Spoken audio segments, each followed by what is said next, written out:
Cool. All right, I'm Taylor Jensen. This is my Thunderbolt quiver. We're going to start here. I'm going to start off with the specialty. We'll work our way down the range and kind of what I ride as the surf gets bigger and better. So this is a 9.6 specialty in Thunderbolt red construction. Not red because it's red because of the way it's laminated and built. So because it's laminated in fiberglass, it has a little bit more flex than the black build, which we'll get to in a minute.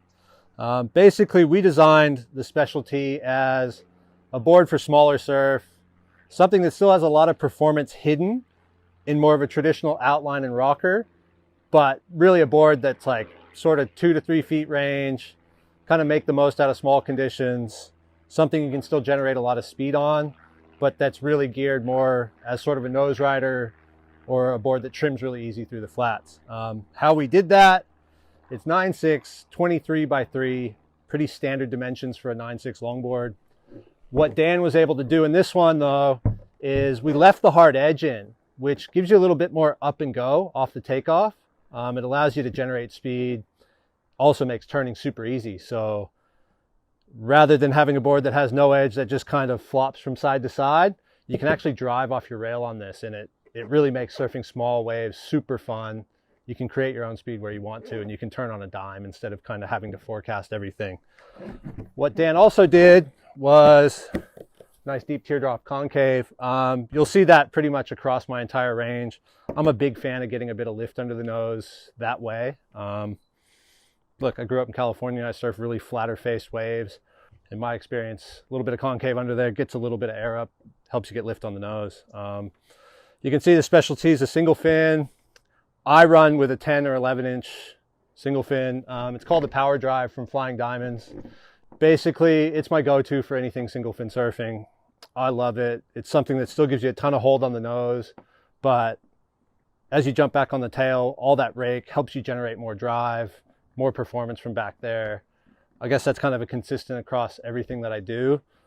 I love performance. I love boards that work, that perform under your feet, that generate speed, that go fast, and that turn really well. So moving from the specialty, which is like my kind of small wave board, we'll move over to the gem. It's a step up in wave size. It's a step up in performance.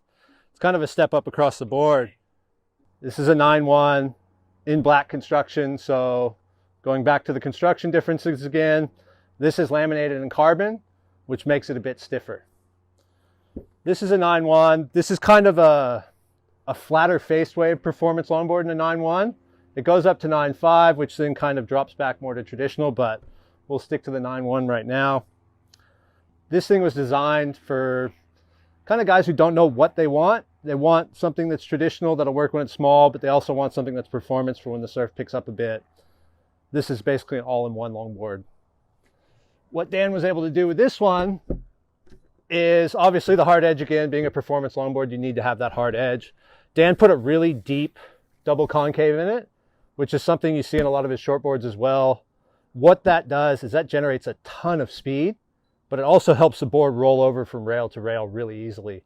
So that combo with the diamond tail, for me, allows this board to turn in a tighter radius, but it also keeps your speed going through your turns. So I have a lot of people that comment to me, this board maintains its speed through its turns and can come out of a turn with more speed than you went into it, which once you figure that out, that's like a key to keeping your flow in your surfing. And it's something that's made sort of flatter surf really fun for me. Basically, this board has all the trim and glide of the specialty, but all the performance of the TJ Pro, which we'll get to in a minute. I have this one set up as a 2+1 right now. I do go with a much smaller side fin. I have a small edge side bite from Flying Diamonds in this. Look, it just helps it kind of pivot a little bit more than a larger side, which I'll ride in my TJ Pros. This is kind of my fun board when the surf's not really providing 110% and I just want to go out and have a good time. I'm not sure if I want to be performance or be tradition or be modern. I can kind of go in between both, and a good wave comes my way, I can surf performance. A flatter wave comes my way, I'm not afraid to take it. I can still trim and nose ride just as good on this. So that's the gem. And then again, this is the red. Same thing again. The black is just stiffer. It's laminated in carbon. The red just has more flex. It's laminated in fiberglass. You can see I have this red set up as a single fin. The other day I was surfing just kind of soft, fat waves, but it had a lot of chop in it. So I wanted to ride the red, but it was small. It was kind of gutless. Kind of felt like having that single fin feel in it. So I chucked a single fin in, and that's a 9-inch Pro Flex from Flying Diamonds. It felt insane.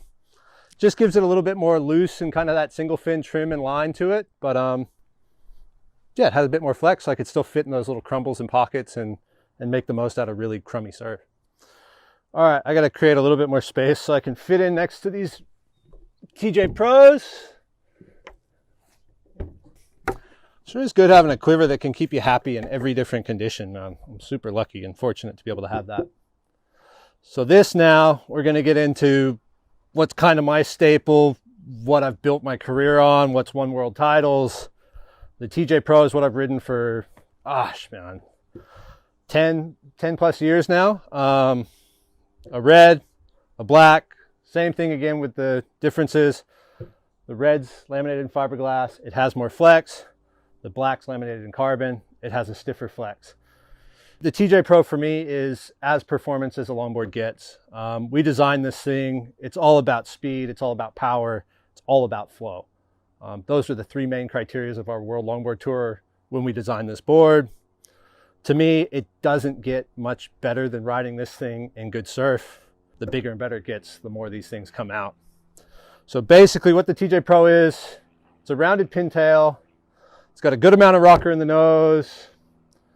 It's pulled in a little bit more than the nose of the Gem, way more than the Specialty. The reason why we have the added rocker is so it'll fit in a tight pocket. These boards are all about surfing close to the pocket, doing big turns in the hook. Basically, you need that rocker to fit.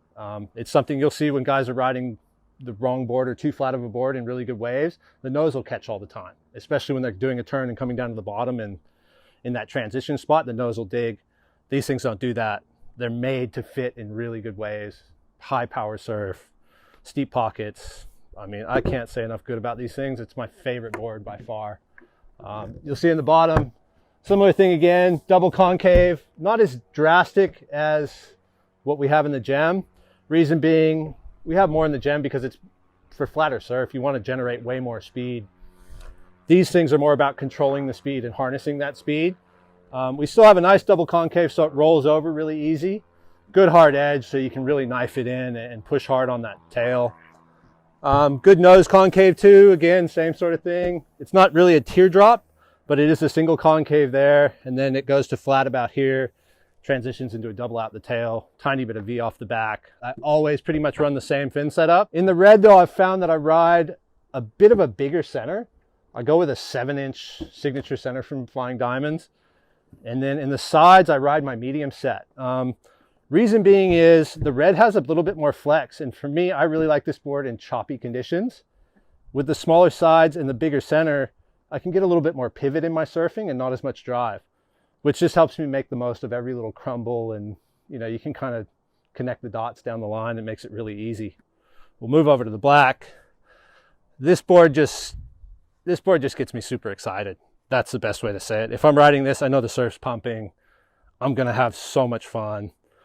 It's like, I get like, I don't know, I just get excited to go surfing when I know that this thing's coming out and I'm waxing this board up. I just really like the black when there's a lot of power behind the surf. That's just my personal preference.